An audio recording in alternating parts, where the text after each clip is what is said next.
Welcome to the ACS podcast family. We're your hosts, Angie and Charlene, where every week you can find new material centered around your life. Thanks for joining us on our journey.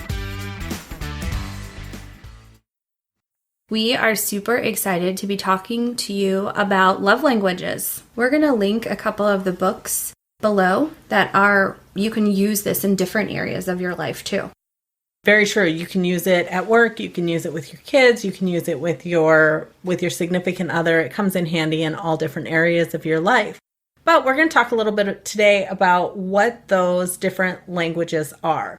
And there's also, if you don't know what your love languages are, I would encourage you to find out, and you can take the love languages test at 5, that's the number 5, lovelanguages.com/profile.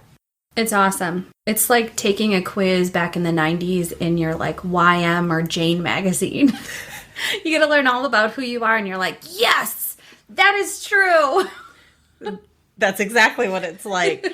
So we'll go ahead and put that link in the show notes too, so that you can just click on it and get there. But definitely recommend taking the love languages quiz if you don't know what your primary love languages are. There are 5 different love languages that the book talks about. We'll go through them quickly. Words of affirmation, quality time, receiving gifts, acts of service, and physical touch are the 5 different love languages. So we'll dive in quickly to each one and talk about what might be good activities or good ways to invest into each one of those love languages so that you can put some effort back into your relationship. Relationships are as valuable as the effort that you put into them. And sometimes we don't recognize the effort that somebody might be putting into a relationship. So this can really reset your mind too, to help you recognize where somebody else might be giving to a relationship. Before we dive into words of affirmation, I'll just kind of explain how that might look. When I was married to my ex-husband, he always wanted to give me things. He just wanted to give me things that I didn't want. He wanted to put a remote start in my car. I didn't really care about that. He wanted to put heated windshield washer fluid in my vehicle so that the ice would melt when I tried to defrost my windshield. He wanted to put really bright headlights in so I could see at night. He wanted to make all these modifications to my car. I didn't care about those. I wanted him to help me fix up the house. I wanted him to come in and do the dishes or do the dishes with me, or I wanted him to go spend time with me. And he didn't want to do any of those things. And so we were not speaking the same love language, and I couldn't see what he was contributing. And I look back now after taking this test, after understanding what my love language is and being able to see what his love language is. And just because he wasn't loving me the way that I wanted didn't mean that he wasn't doing the best that he knew how. And being able to recognize that can really put a different spin on your relationship because you're able to focus on those positive aspects and shift your mindset. Did you ever watch the movie The Breakup? No. Oh, was that with Jennifer Aniston? Yes, and Vince Vaughn. So we'll link that too. If you haven't watched it, you should watch it. But in there, they're in the midst of their breakup, and she wanted him to want to do the dishes. Yes. And I love that. And he's like, well, I'll just do the dishes. And she's like, I don't want you to do the dishes. I want you to want to do the dishes. And he's like, why would I want to do the dishes? Yes. But that is exactly it, is they're not speaking the same love language. And that happens for most people in most relationships. Right. That our love languages are often very different and we don't recognize them. So starting with words of affirmation, somebody who has this as their primary language. That's me. Words are very important.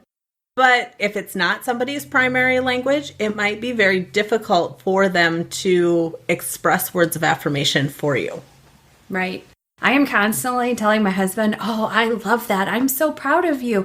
Good job. I appreciate you. You are such an amazing person. And he's like, yeah. And I'm like, crap, I forget that's not what you need.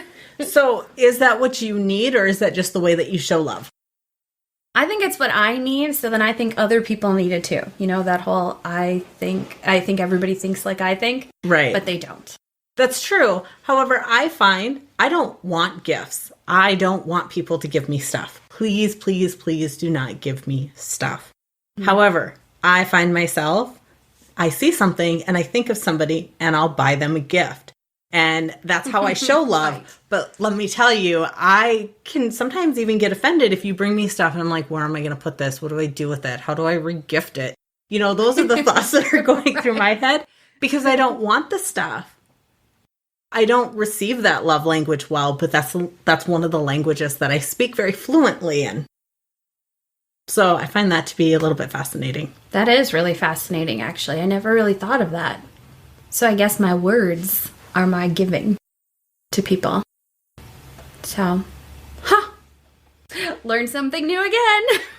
So let's talk about words of affirmation. If that is your partner's love language, but it is not your primary language and you don't speak in that language, some things that you can do might be keeping a list of all the positive words that you hear so that you can refer back to it and you can use that to express to somebody else.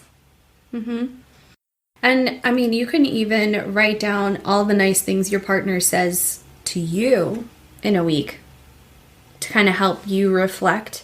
Like if this is their love language, like I just said, I'm telling my husband all of these things. Really, I'm looking for him to tell me, I appreciate you. Good job making lunch, you know, those types of things. So keep track of like what the other person is saying, and then you'll know, and you might not. You might not, but you'll also be able to recognize what is your love language. Is this a language that you're fluent in? Is this a language that you're hearing? Is this a language, if you can't find how your partner is showing you love, by starting to pay attention and pick those things out, you can see what language your partner is speaking in. Yes, exactly.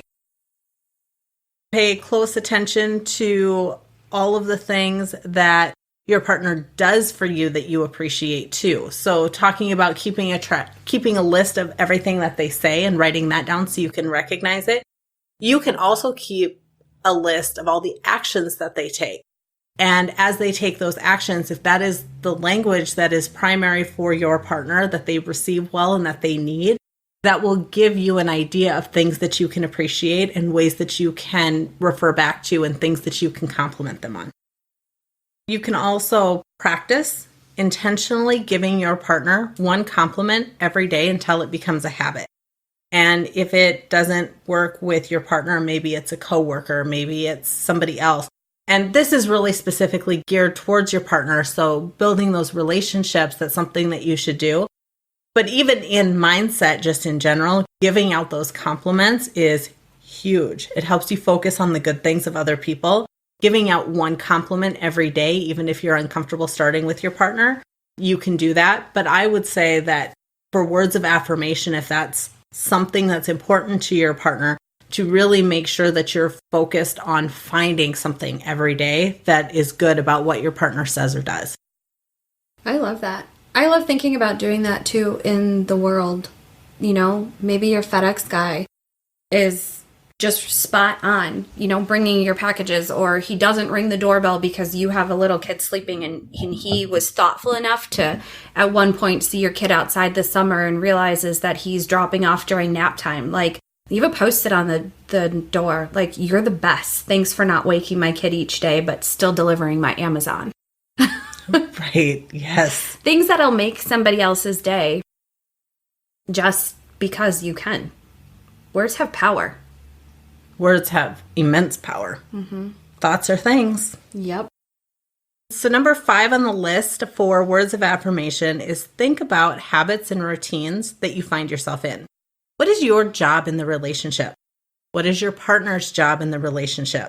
Remember, even though it is routine and it's habit and you do that, you do it every day as part of giving to the relationship. So recognizing that, stepping back and appreciating how somebody is giving to the relationship can be powerful. I know that I do the dishes. Okay, that's really not true. Damon does the dishes more often than I do probably, but I do the dishes in our relationship. So even having him acknowledge and say, thank you for doing the dishes even though that's my quote unquote job in the relationship, it still means a lot and it makes me want to do more of it. So saying thank you for mowing the lawn, or thank you for scrubbing the toilet, thank you for putting the laundry away, whatever those things are, those routine things that have to be done, it can make a big difference just to acknowledge that your partner is doing it and that you notice that they're contributing. That's huge. It is. So we just had a little get together at our house, and Jason, of course, made the chili because Jason loves to cook. And I did not want to do the dishes. I really did not want to do the dishes. But he took such a big effort into preparing this chili and making everything nice. And like, my job is to do the dishes because I didn't chop those onions. That's not true. I chopped the onions, but I didn't do all of the other things that needed to be done. And it is my job. And I'm not going to lie. It was something I was like longing for, like, say thanks. I washed the pan. So I'm like overly, your chili was the best. You're so awesome. Thanks for making the chili. And I'm like, just say thank you for washing the pan. So I just acknowledge the little jobs. I mean, it makes a big difference. Right. Even when it's your job. And I know I've lived through it. Sometimes it's really hard to do that because they might only be contributing 10% and they should be contributing to the household at 50% or 100%, however you want to say that. They might only be contributing 10%. So it's really frustrating to try to acknowledge that, or to try to sit back and think about and be appreciative of the 10%. But let me tell you, if he came back and was suddenly like, oh my God, thank you for washing the pan, would you want to do it again? Oh, yeah. That's just it. Somebody who feels appreciated does more, even if that's not your love language. If you feel valued and appreciated, you crave that. Every human being does. Right. Let's talk about quality time. So if quality time is your love language, you are craving time specifically with that person where your undivided attention is given directly to them with no distractions. So not like when Angie and I first meet and we're both checking off our to-do list, but we're still talking to each other. That's not quality time. Right. In this world of distractions, in a world of having cell phones, in a world of having the computer in front of us, in a world of instant gratification where you can just turn on Netflix, for somebody whose primary love language is quality time, it can be really challenging when their partner does not have that same love language.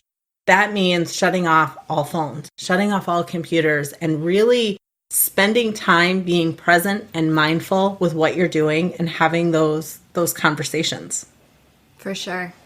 I know that my cousin is very much like me, to where he wants to, like, if we're sitting there talking, he's probably doing something on his phone, he's cooking, he's doing, like, he's a doer. I'm a doer. Like, it's hard for us to stop and just have that. But his wife is like, hello, I'm right here and we're talking. You don't need to make dinner right now. We'll make dinner together. Let's spend 15 minutes talking right now.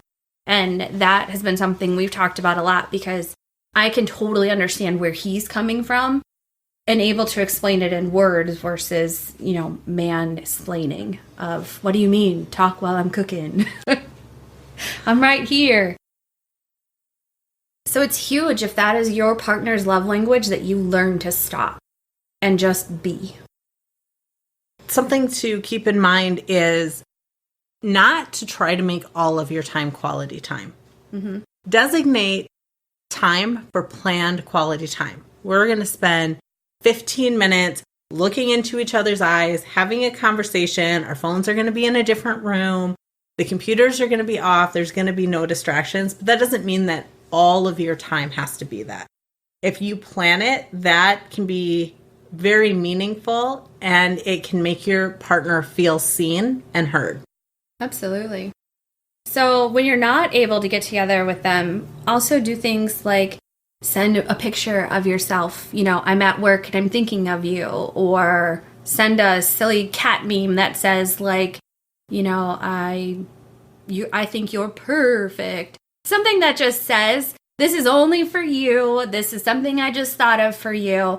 And have that. And if you're like me, all right, Jason, I'm really sorry I'm going to fess this up. I make a list of things that I would want to say at some point, and then I can just send him a random text message because his is quality time. And then I'm like, oh, I just, thought of you and I blah, blah, blah, whatever that random text message is, so that he gets a little piece of quality time when he's not home. I think that's actually a good thing that you do that. It just means, and it shows that you're putting intention and effort into the relationship. And he doesn't need to know that you do that. When you think about it, you can appreciate somebody that recognizes that's their love language, but it's not my love language. So I'm going to be intentional about speaking their love language so that they can hear it and they feel seen and heard. Okay, good. That makes me feel better. My random list of 35 loving text messages to send. Maybe we'll put that in a Google Doc, so if you need to send those out, you can have them. I love that idea. It's great.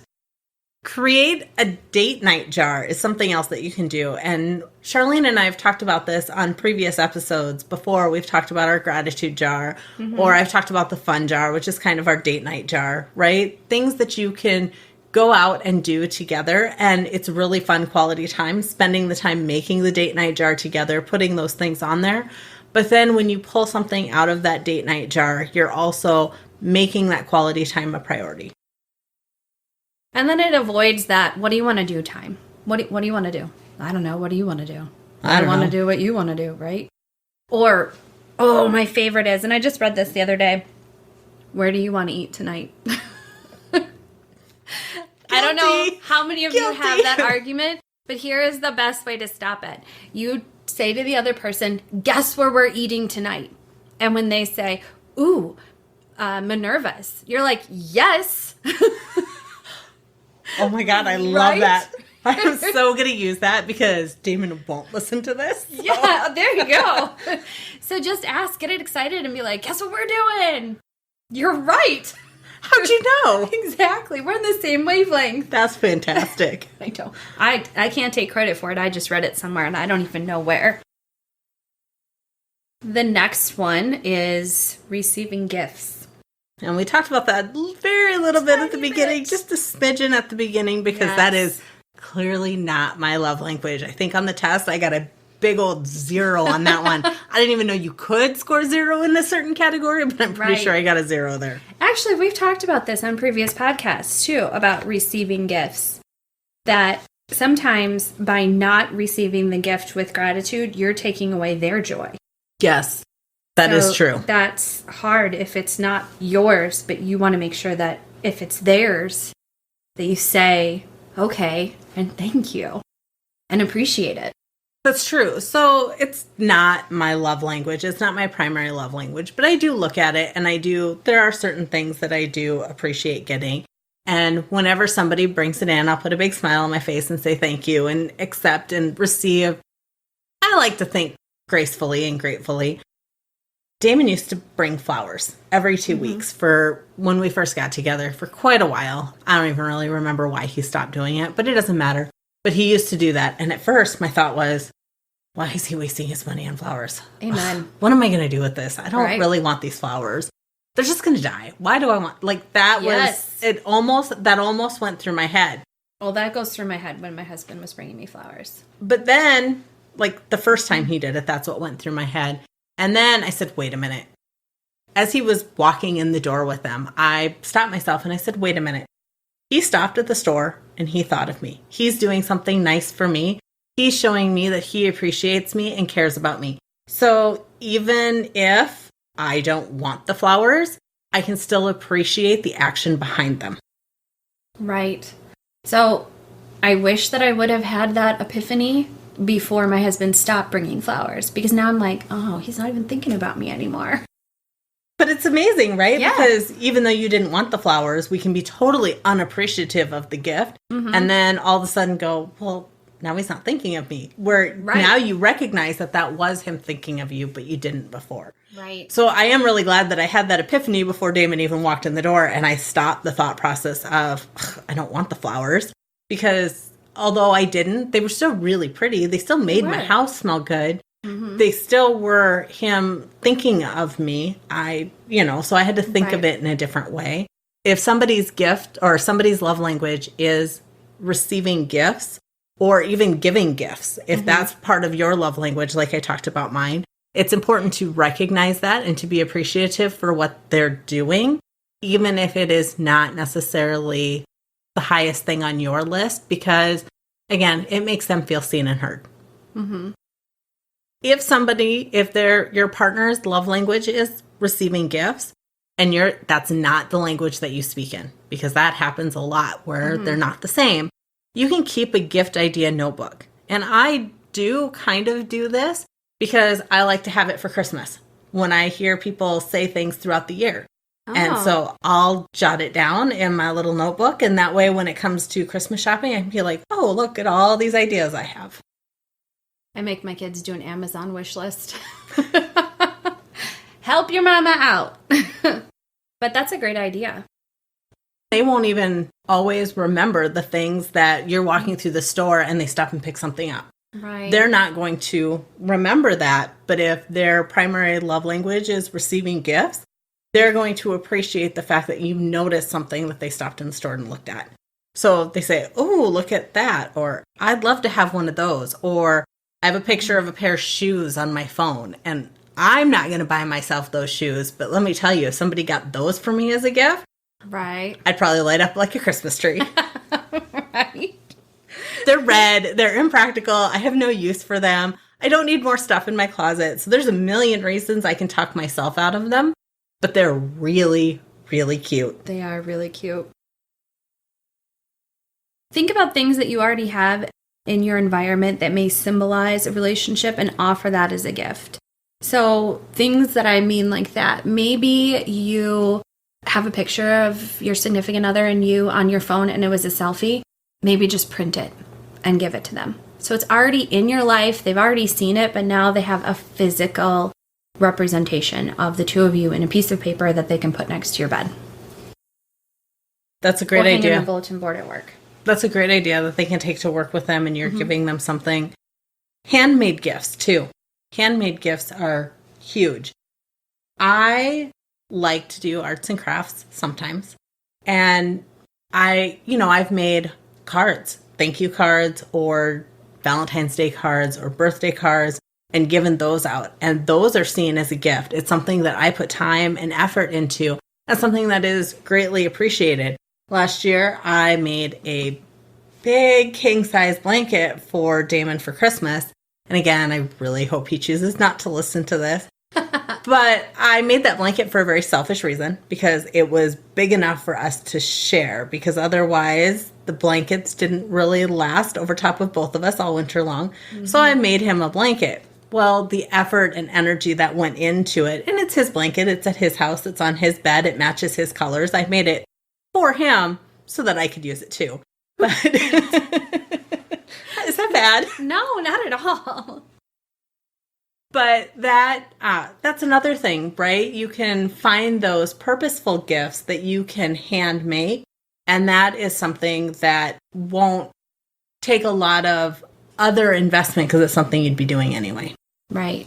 Oh, acts of service. That's another one of my love languages. That's the next one we're going to talk about is acts of service. Doing something you know that your partner would love if you did. For example, I did the dishes when Jason cooked. I was showing him love by doing those dishes. He might not have seen it that way, but I really was. And something he does, he takes my car to get oil changes. Oh, God. Like that. I love you forever for that. So if you're listening, thank you. I really appreciate it. But it's something that I dread doing. And he takes away some of that anxiety and that just smell that gets into my head. I cannot handle the way that a car place smells. And it shows me love by helping me. Acts of service is my number one love language that I receive in. So I recognize acts of service like that all the time. And so thinking about what is typically your job in the relationship and what is typically your partner's job in the relationship, right? And you would think your car, your oil change, your job. Right. But he steps in and does that for you. So what does your partner do? What is their job in the relationship? And how can you step in and do that for them? Not all the time. You don't make it your job. But if they're having a stressful week, if they're having a busy day, if there's a special occasion, what can you do to take that thing that is their job off of their plate? And think about this with your children too. So my son, for example, knows that this is like my most dreaded job ever, is to go get oil changes. And there was a time where I had to go, and I'm like, I have to go get an oil change. And he's like, do you want me to come with you? Now, partially I think it was kind of selfish because he really loves cars. But at the same time, he was like, do you want to walk down the street and get a cup of coffee and I can stay here and wait? I mean, at that time he was 12. Like, that was amazing. He was showing me love. So then what did I do? I sat in the dealership with him to show him love because he loves to be there and walk around and look at the cars. But think of your children too, because they are paying attention to you. And kids are even way more, what's the word I'm looking for? Not receptive. Impressionable. And they notice things way more than you notice things as an adult. They're seeing what happens when you light up, and they're going to be showing you love in the way that you need it. And you won't even realize that you do it. They do it. You're just like, my kids are awesome. They love me. They make me cards. They do things like whatever your love language is. Side tangent. Totally valid and absolutely true. Other things that you can do for acts of service. Think about what your significant other is passionate about. What are they passionate about, and how can you help them contribute to those passions? Mm-hmm. Or something else that Damon did when we first got together, and he still does it, and I still appreciate when he did it, but it really floored me when we first got together, was he asked my mom out. Oh, that's so sweet. Took my mom out to do something. And let me tell you, my parents love him. He's fantastic with my parents. And it's just who he is. It's not like he was trying to make a good impression. It's not like he is trying, being somebody that he's not. Mm-hmm. That's just who he is. But he will still invite my parents to come do stuff with us or to go do whatever. Even without me, he went skiing with my dad and he took my mom out and to go do some of that kind of stuff. So maybe that's something that would mean a lot to your significant other, and something like that, stepping in. What do they care about? What's important to them, and how can you contribute to what's important to them? And look at him spending quality time with other people that you love. So clearly quality time is probably one of his love languages, that he's building that all the way around you. Yes. I love that. Yeah. Super hugs, Damon. Good job. Bonus points. Should we talk about the last one? This is like the hugest one for me. Number 5. It drives me insane. Physical touch. Because physical touch is one of mine. I actually had 3. My last 2 were like a tie in the quiz. Like I had the exact thing. And physical touch does not mean, cover your ears if you're offended when I say the word sex, but it does not mean sex. It just means hugs. It means reaching out when somebody's upset. Like, I have this urge to touch people when they're sad. I have no idea why. I'm just like, oh, come here. I want to pet you. I don't really want to pet you. I just, for whatever reason, need to have that contact with another human being. That a lot of people think that if your primary love language is physical touch, all you want to do is just get it on. It doesn't mean you're in a Marvin Gaye song. Now it's stuck in my head. Let's get it on. So yesterday I was having like a super off day. I ate some food and I knew that I shouldn't have eaten it. And it just throws my body chemistry off. And then I'm kind of sad and depressed and I feel ugh. And I think I asked for a hug like 60 times from Jason. I'm like, can you just hug me? And he did. And it's not just that quick hug. Because if you do the research on hugs have to last at least 20 seconds before you're having any type of reaction to it. So he would just hold me until I'm like, okay, you can go back to watching football now. But I needed that physical touch from him in order to like stabilize my brain. That's actually really funny because physical touch is higher up on Damon's list. It's fairly low on my list. but I am always the one that is asking him for a hug. Like, Yeah. I just can't wait to see him and get that hug. And our extended hugs, I don't do extended hugs with a lot of people, but I do extended hugs with him. And that is one of my favorite things. He hugs the best. That's awesome. I once got told I hug really good. And I think it's because I don't just let go. But it's selfish. It's more me. Like, I'm like leeching off of your like happy energy at that moment of you're hugging me. And don't just like pat somebody's back. I think a hug is almost like a handshake. You know, you don't want to like shake somebody's hand and it's all like weak. And you don't want to like go in and be like, oh, if you can't see me, my arms are up in the air. And just like, you know, you reach around and you like pat their back. That's for like strangers that you don't know that, or I don't know. You have to like embrace them. You have to have your arms around them in order for it to be a hug.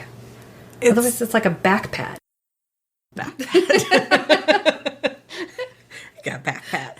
Right. When I got my Life Mastery certification and went and got my coaching stuff, you know, you go to the conference, and one of the first things they do is they talk. You have to give people hugs, lots and lots of hugs all through the certification process. And they talk about doing the heart-to-heart hug because of the exchange of energy. There is a better energetic exchange by hugging heart-to-heart. So I think it's interesting that you're talking about how to get the best energy out of the hugs. And Right. so there you go if you don't do that heart-to-heart hugs. Right. Yeah, except for Charles, because I've talked about you now twice on here. You hug too hard. Nobody wants to be squeezed to death. I can't breathe. Thank you for hugging me. Let me go. And you can barely get it out. Don't squeeze too hard. No bear hugs. So even touching their arm when talking too. Like if they're talking, just reach over and like just I understand moments. Things like that too, that with physical touch that are super important. It doesn't have to always just be a hug. It doesn't have to be any specific sort of touch, but just that physical contact to let them know that you recognize that that is their love language. And some people are really opposed to physical touch too. So really examine whether or not that's your partner's love language and think about how you can speak in that language just a little bit more loudly that still helps you be comfortable. So that is it. That is the 5 different love languages. Don't forget to hit subscribe. And the journey's not over. Make sure that you like and subscribe so you can stay up to date with the latest content and episodes. We love each and every one of you in our tribe, and we want to celebrate your successes alongside you. Share them with us at ACS Podcast on Facebook.